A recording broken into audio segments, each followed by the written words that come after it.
In last class, we discussed about the introduction to field effect transistors and features of field effect transistors. Along with, we discussed the construction of JFET and its operation. Yes. So today we will discuss about the of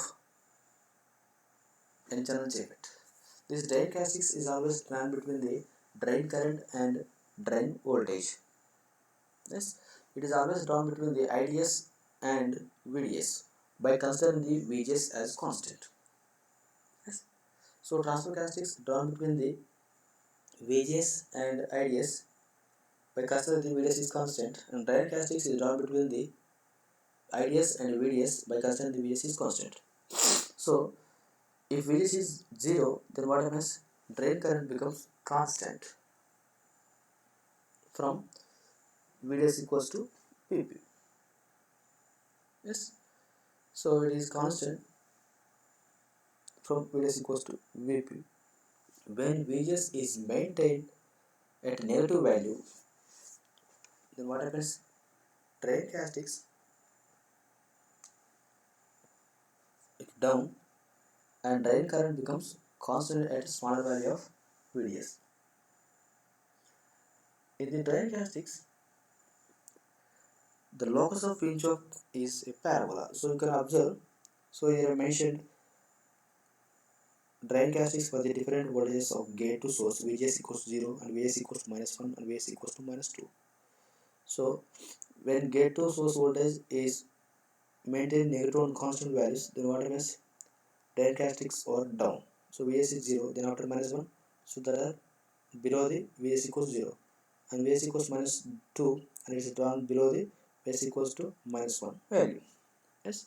So by connecting all the pinch off values in the three different drain characteristics, then it represents the parabola value. Parabola.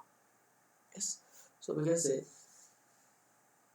the locus of pinch off points is a parabola in drain characteristics. So here you can observe the drain characteristics are divided into two regions, that are ohmic region and saturation region. So ohmic region is nothing but the region of drain characteristics where drain current increases with VDS.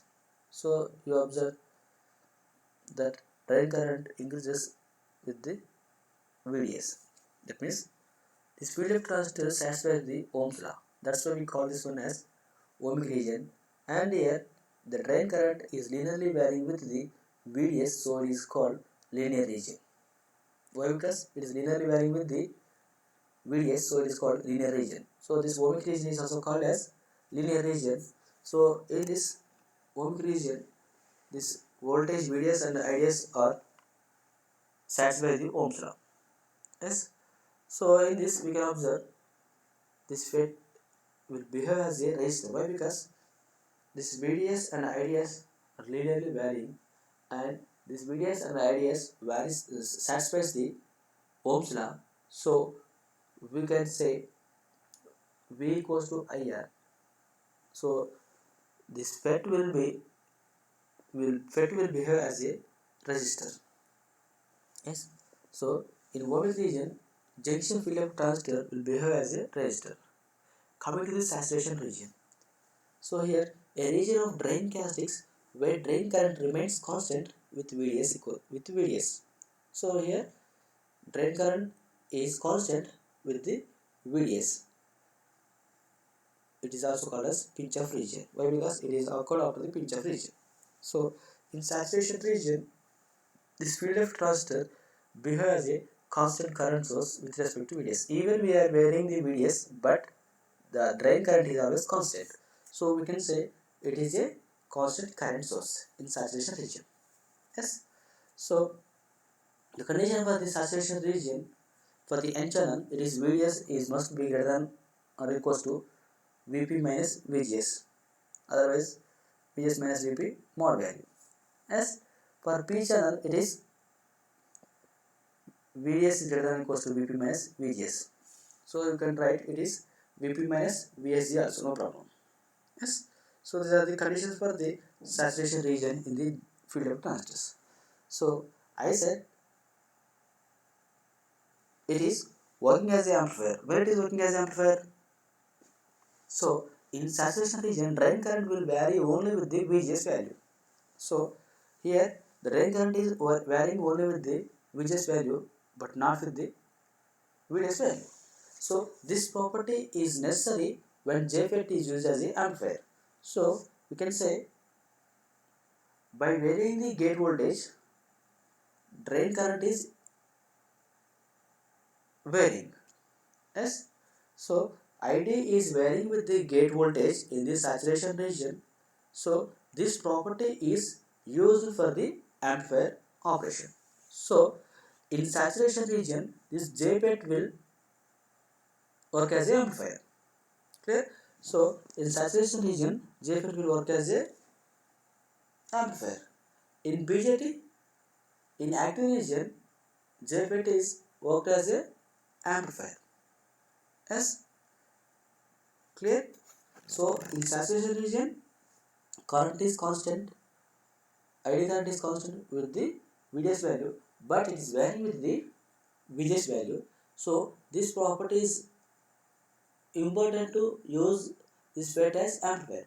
So JFET is used as a amplifier in the saturation region. Yes. So we can say JFET is a voltage controlled current source with respect to VGS in the saturation region. Yes. So here IDS current is not varying with the VDS, but IDS current is varying with the VGS in the saturation region. So we can say this junction, this JFET is called voltage control current source. So here current is constant current is produced and it is varying by changing the VGS value. So it is called voltage controlled current source. So this JFET is called voltage controlled current source, and we know this BJT is called current controlled current source in the active region. Yes. So output current IC is constant in the active region, and it is varying with respect to the IB value. So the output current IC is controlled by the IB value. Yes. So BJT is called current controlled current source in the active region.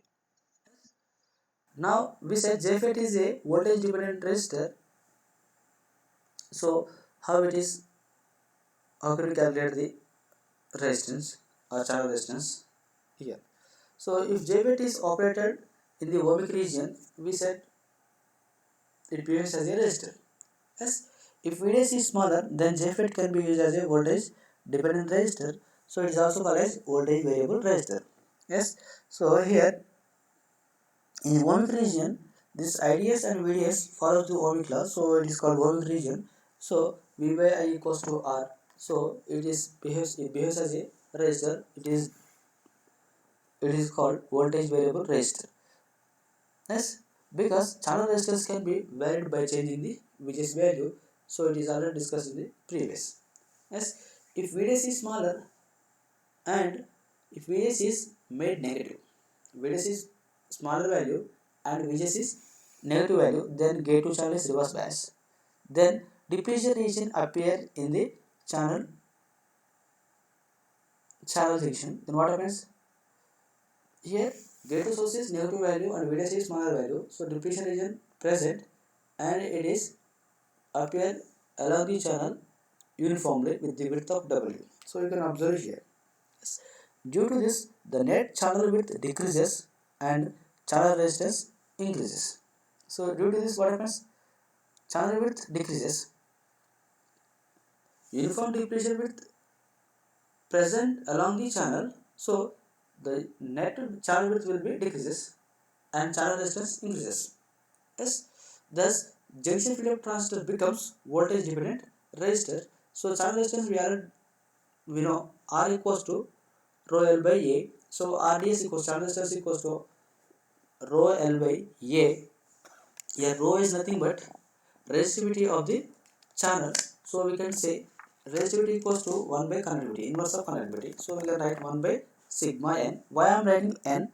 So here ND is nothing but channel. So what type of channel it is? It is a n type of channel. So rho equals to sigma n. So sigma n can be written as 1 by ND E into mu n velocity of the electrons. Yes, and area of the channel can be written as then 2b into z. Why I am writing 2b?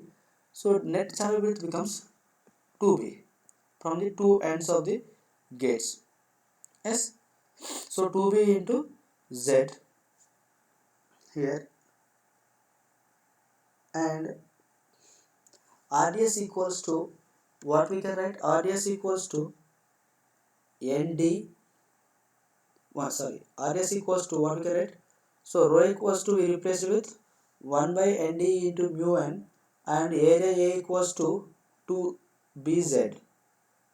Yes, so it is L by ND E mu n into 2BZ. Yes, from this diagram you can observe everything. So here we can write width of the depletion region is W, and effective channel width from one gate to channel middle point is B, and original channel width is A. So from this we can write total A equals to B plus W. So we can write from B equals to A minus W. Yes. So A minus W equals to what we can write? Effective channel width from one gate to channel middle equals to B equals to A minus W, original width minus depletion width. How much penetrates into the channel at one side. So it is written as B equals to A into 1 minus W by A. So by writing here RDS equals to L by ND E mu and 2ZA into 1 minus Z by A. So we represent B here.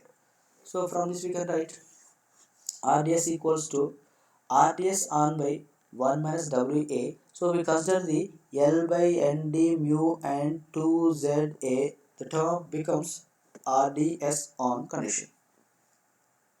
Yes. So your RDS on is the channel resistance when full channel width is present. So that means when there is no depletion width, that means that gate to source is, we consider it is a negative value, very small and negative value. If it is 0, that means there is no reverse bias, there is no channel width. So the term we consider as a RDS on. So RDS on is the channel resistance when full channel width, it is equals to A and A to A value. Yes. So we have written it RDS equals to RDS on by 1 minus W by A. This we can say here what happens. So here this VGS is made more negative, then what happens? Depletion width more increases. When depletion width increases, again RDS value increases. Clear? So this RDS is depends on the VGS value. So when we increase the more VGS, then here RDS value also increases. Clear? So we know the depletion width equals to, it is W equals root of 2 epsilon V by E and D. So why I am writing here it is E and D, because it is more penetrates into the N channel material, so it is written E and D, where VB equals to net barrier potential, it is equals to V naught plus magnitude of K2 source potential. It is nothing but reverse bias voltage. So from this we can write if VS equals to VP, that means at some particular point, so channel will be pinched off, it is nothing but VP, then W equals to A. So from this we have written A equals to root of 2 epsilon Vp by E and D. So it is named as equation number 3. So by dividing the 2 by 3, it is equals to W by A. So from this we can write under root of 1 by under root of Vs by Vp. So by replacing this 2 by 3 W by A value in the equation number 1, so we can write RDS equals to RDS on by 1 minus Vs Vp. So when we are increasing the Vs value, then what happens? RDS will be decreases. Yes or no? So here VGS increases more negative, then what happens? Depletion width increases, RDS value increases. So in this equation you can say VGS increases, RDS is decreases. These two are variable values. Yes. Next, discuss about the transconductance of JFET. So transconductance is nothing but it's the rate of change of drain current to the gate to source voltage. So it's nothing but GM equals to transconductance equals to I by V. Resistance equals to V by I. So transconductance in the JFET is defined as rate of change of drain current with respect to the gate to source voltage VGS. So we can GM equals to dou IDS by dou VGS. It is equation number 1. So we know ID equals to IDSS into 1 minus VGS by VP whole square. So it is Shockley equation. So by derivating the equation with respect to VGS, from this we can write dou IDS by dou VGS equals to minus 2 IDS by VP into 1 minus VGS by VP. So from this we can write magnitude value dou IDS by dou VGS equals to 2 IDS by VP. So the negative value becomes, so it is kept in the mod value. Now it is 1 minus VGS by VP. This is equation number 2. So this 2 IDSS by VP value I have written as GM naught. Yes, GM naught is the maximum transconductance of JFET. Yes, so I by V equals to transconductance. So IDSS is the maximum saturation current IDSS, and VP is the gate to source voltage. So we can write it is GM naught. Yes, so we can write dou IDS by dou VGS equals to 2 IDS by VP into root of ID by IDSS from the equation number 2. Yes, so in this we can write GM equals to 2 by BP root of ID into IDSS. So here GM naught is the maximum transconductance of JFET. Clear? Now symbols of JFET. So till now we didn't mention any circuit symbols of JFET. So now I have mentioned the circuit symbols of JFET. Now here at gate terminal the current is entering from the gate to the channel. It is represented in the N channel. Yes, in P channel JFET, so in the gate the current is moving from the channel to gate. So this is the difference between the N channel JFET and P channel JFET. So the arrow indicates the direction of current through the gate and channel junction. Yes. So here it is indicates the current through the gate channel junction if it is in forward bias. Practically, gate channel junction is always kept in the reverse bias to control the ID break current. Otherwise, you can say it controls the channel width. Yes, these are the circuit symbols in the JFET. So don't confuse of circuit symbols of JFET, N channel JFET and P channel JFET. Thank you.